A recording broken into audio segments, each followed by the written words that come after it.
Black ম্যাজিকের সাথে ক্যান্সারের একটা যোগসূত্রের কথা অনেক অভিজ্ঞ এবং নির্ভরযোগ্য রাকিদের কাছ থেকে আমি শুনেছি। তারা তাদের অভিজ্ঞতার কথা বলেছে যে ক্যান্সারের মতো দুরারোগ্য ব্যাধি এর সাথে ব্ল্যাক ম্যাজিকের কানেকশন অনেক বেশি।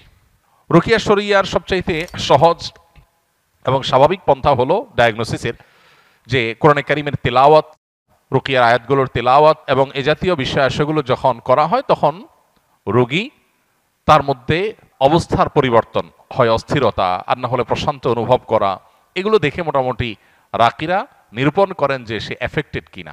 আরও নানাবিধ উপায় আছে, এটা তার মধ্যে একটা।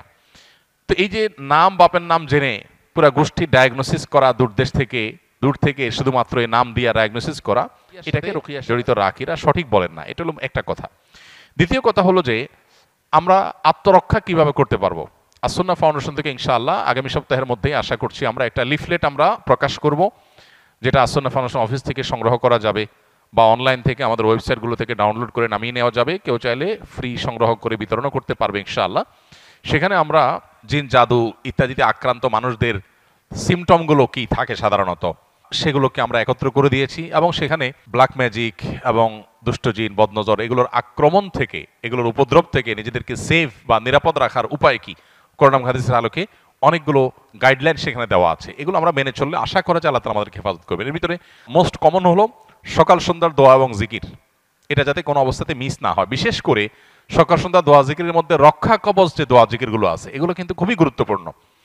তিনকুল, বিসমিল্লাহিল্লাযী লা ইয়াদুররু মা ইসমিহি, তারপরে আপনার হাসবিয়াল্লাহু লা ইলাহা ইল্লাহু, আয়াতুল কুরসি, এই রক্ষা কবচ আমলগুলো বিশেষভাবে পালনীয় সকাল সন্ধ্যায়। এটা যদি নিয়মিত কেউ করে আল্লাহ তাআলা তাকে হেফাজত রাখবেন।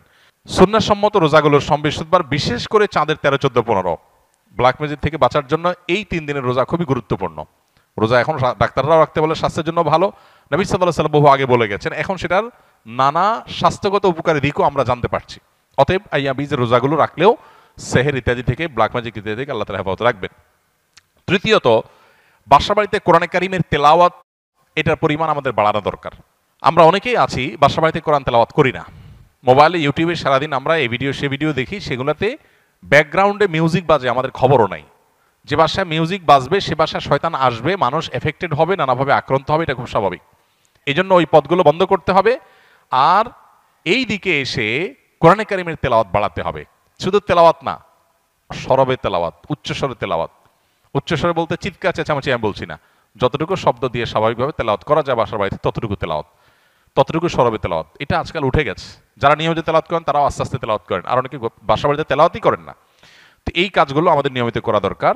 এর বাইরে আরও বেশ অনেকগুলো গাইডলাইন দেওয়া আছে আমাদের ওই লিফলেটে। ইনশাআল্লাহ লিফলেটটা আপনার আগামী সপ্তাহ থেকে আশা করি পেয়ে যাবেন। আল্লাহ তাআলা আমাদের সবাইকে এ জাতীয় সব অসুবিধা থেকে, দুরারোগ্য ব্যাধি থেকে, মুসিবত থেকে হেফাজত রাখুন। বেশ কিছুদিন আগে আমার পরিবারের একজন সদস্য জাদুগ্রস্ত হয়েছিল। তখন আমার এবং আমার পরিবারের সদস্যদের রুকিয়া সম্পর্কে তেমন সঠিক ধারণা ছিল না। রোগীর অবস্থা খুবই ভয়ঙ্কর এবং অস্বাভাবিক হওয়ায় ইচ্ছা না থাকার পরেও কবিরাজের কাছে নিয়ে যেতে হয়। কবিরাজ থাকার ঘরে এবং রোগীর শরীরে রাখার জন্য কিছু তাবিজ দেয়, কিন্তু আমি আপনার এবং আরও আলেমদের বক্তব্য দেখেছি এই ধরনের পরিস্থিতি থেকে পরিত্রাণ পাওয়ার জন্য বাড়িতে বেশি বেশি আয়াতুল কুরসি, সূরা বাকারা, ইখলাস, ফালাক, নাস তেলাওয়াত করতে এবং অডিও প্লে করতে বলেছেন। সেই অনুযায়ী আমল করেছি পরিবারের সকলে।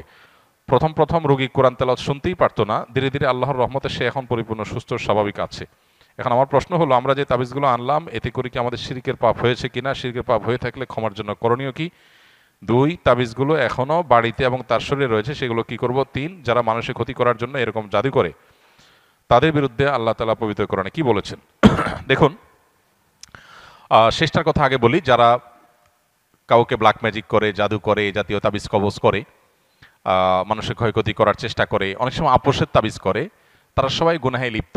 এবং যারা এই জাতীয় জাদুর কাজ করে, সে জাদুকর, তারা ইসলামী শরিয়ার বিচারে মৃত্যুদণ্ড পাওয়ার মতো অপরাধে লিপ্ত। অর্থাৎ ইসলামী বিচার ব্যবস্থা থাকলে ইসলামী আদালত, বিচারিক আদালত তাদের মৃত্যুদণ্ড ঘোষণা করবে। এই রকম জঘন্য অপরাধ তারা করে, কারণ এর মাধ্যমে একটা মানুষকে শেষ করে ফেলা হয়। ব্ল্যাক ম্যাজিক সম্পর্কে যারা এই মুসিবতে পড়েছেন তারা হাড়ে হাড়ে টের পাচ্ছেন এটা কি জিনিস।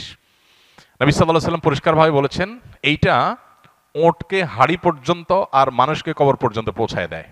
ব্ল্যাক ম্যাজিক বা কালো জাদু, এটার ফলে ওঁটের মধ্যে যদি বদনজর লাগে অথবা ব্ল্যাক ম্যাজিক লাগে, এই বদনজর, ব্ল্যাক ম্যাজিক, এগুলো ওঁটকে অসুস্থ করতে করতে একটা সময় এমন পর্যায়ে নিয়ে যায় যে জবে করে তাকে খেয়ে ফেলতে হয়, হাড়ি পর্যন্ত চলে যায়, বাঁচার অবস্থা থাকে না।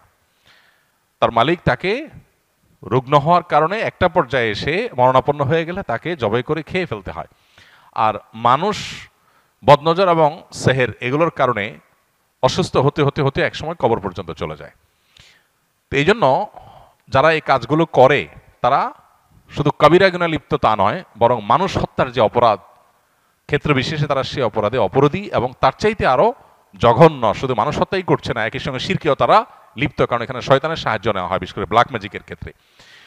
কেউ যদি আগে থেকে এরকম তাবিজ কবজ নিয়ে থাকে, বিশেষ করে তাবিজ কবজের মধ্যে ফেরাউন, নমরুদ, হামান, অমুক তমুক লেখা থাকে এবং অনেক সাংকেতিক বিষয় আসলে লেখা থাকে, তাদের উচিত তওবা করা। প্রথমত নবী করিম সাল্লাল্লাহু আলাইহি সাল্লামের যে চিকিৎসা পদ্ধতি, এর মধ্যে তাবিজ দেওয়া নেওয়া ছিল না। তিনি কখনো তাবিজ কাউকে দেননি, নিজে ব্যবহার করেননি। তিনি কি করেছেন? ঝাড়ফুঁক করেছেন, কোরআনে কারিমে আয়াত পড়ে ফু দিয়েছেন, অন্যকে দিয়েছেন। এটা হলো সুন্নাহসম্মত ট্রিটমেন্ট। অতএব আপনার আগের যেগুলো আছে তাবিজ, সেগুলোকে আপনি নষ্ট করে ফেলবেন, ডেস্ট্রয় করে ফেলবেন ইনশাআল্লাহ। আর ইতিপূর্বে যে করা ভুল, কবিরাজের কাছে আপনি গিয়েছেন, ভুলভাল কাজ করেছেন, সেজন্য আল্লাহর কাছে তওবা করবেন, সংকল্প করবেন ইনশাআল্লাহ। আশা করি আল্লাহ তাআলা আপনাকে মাফ করবেন। আর এখানে আপনার বক্তব্য থেকে বোঝা গেল যে যারা সেহের সম্পর্কে ধারণা রাখে না, তারা যদি সত্যানুসন্ধানের দৃষ্টিতে খোঁজার চেষ্টা করে তাহলে তারা পথ পেয়ে যাবে। কোরআনে কারিমের তেলাওয়াত করা হলে কিভাবে একজন ব্ল্যাক ম্যাজিকের রোগী ধীরে ধীরে সুস্থ হয়ে ওঠে এবং অস্বাভাবিক পরিবর্তন তার মধ্যে আসে, এটা কোরআনের একটা মুজিজা, অলৌকিকত্ব। মাশাআল্লাহ, এই অলৌকিকত্ব কেউ দেখতে চাইলে তিনি ব্ল্যাক ম্যাজিকের রোগীর উপরে কোরআনের প্রভাব দেখতে পারেন। ওয়াহাবি ও সুন্নির মধ্যে পার্থক্য কি? এটা তো কমন একটা বিষয় আমাদের দেশে। সৌদি আরবের আব্দুল ওয়াহাব নজদির অনুসারী যারা, বিশেষ করে যারা বেদাত এবং শিরকের ব্যাপারে একটু বেশি কঠোর এবং সচেতন, আমাদের সমাজে তাদেরকে ওয়াহাবি বলে মানুষ চিনে। যদিও ওয়াহাবি হওয়াটা কারোর কাছে গৌরবের, আবার কেউ এটাকে গালি হিসেবে দেয়। আবার এর বিপরীতে যারা আহলে সুন্নাত জামাতের অনুসারী বলে দাবি করেন নিজেদেরকে, তারা নিজেদেরকে সুন্নি হিসাবে পরিচয় দেন। তাদের ব্যাপারে আবার ওয়াহাবি পরিচয় বা ওয়াহাবি ট্যাগ যাদেরকে দেওয়া হয়, তাদের দৃষ্টিভঙ্গি হলো যে এরা বেদাতের ব্যাপারে অনেক বেশি তারা আপনার শিথিল এবং বেদাতে অনেক বেশি লিপ্ত। এখানে অবশ্য বেদাতের সংজ্ঞা পরিচয় নিয়ে নানাবিধ মতো পার্থক্য আছে। এটা এমন একটা বিষয় যে এগুলো চাইলেই আমরা এই বাউন্ডারিগুলো দূর করে ফেলবো, এই ওয়ালগুলো দূর করে, দূরত্বগুলো দূর করে সব একাকার করে ফেলবো, সম্ভব না। তবে হ্যাঁ, কোনো মুসলমানের মধ্যেই মৌলিক কিছু বিষয় আছে যেগুলোতে কোনো পার্থক্য বা ভিন্নমত থাকার সুযোগ নাই। এর ভিতরে একটা হলো আমরা কিতাবুল্লাহ এবং সুন্নাতে রাসূলুল্লাহর অনুসরণ করব, এর মধ্যেই নাজাত, এটাই হলো সেফ এবং নিরাপদ পথ। অতএব আমরা যত বেশি সুন্নাহর কাছাকাছি থাকবো বা সুন্নাহর উপরে থাকবো, তত বেশি আমরা নিরাপদ থাকবো ইনশাআল্লাহ। কিয়ামতের আগে বহুবিধ দল এবং ফেরকা তৈরি হবে। নবী সাল্লাল্লাহু আলাইহি ওয়াসাল্লাম বলেছেন, কুল্লুহুম ফিন্নার ইল্লা মিল্লাতুন ওয়াহিদা। এর মধ্যে একটা ফেরকা নাজাত প্রাপ্ত হবে। তারা কারা? তারা হলো মা আনা আলাইহি ওয়া আসহাবি, নবী সাল্লাল্লাহু আলাইহি ওয়াসাল্লাম তার সাহাবীরা যে পথে ছিলেন। বাস আমরা নবী সাল্লাল্লাহু আলাইহি ওয়াসাল্লাম এই কাজটা এভাবে করেছেন কিনা, করতে বলেছেন কিনা, সেটাকে আমরা আমাদের অবলম্বন হিসেবে গ্রহণ করলে এটাই হবে আমাদের জন্য নিরাপদ। ট্যাগ, নাম যাই দেয়া হোক না কেন, অতএব সেটা হলো আমাদের কাছে মুখ্য এবং মূল বিষয়।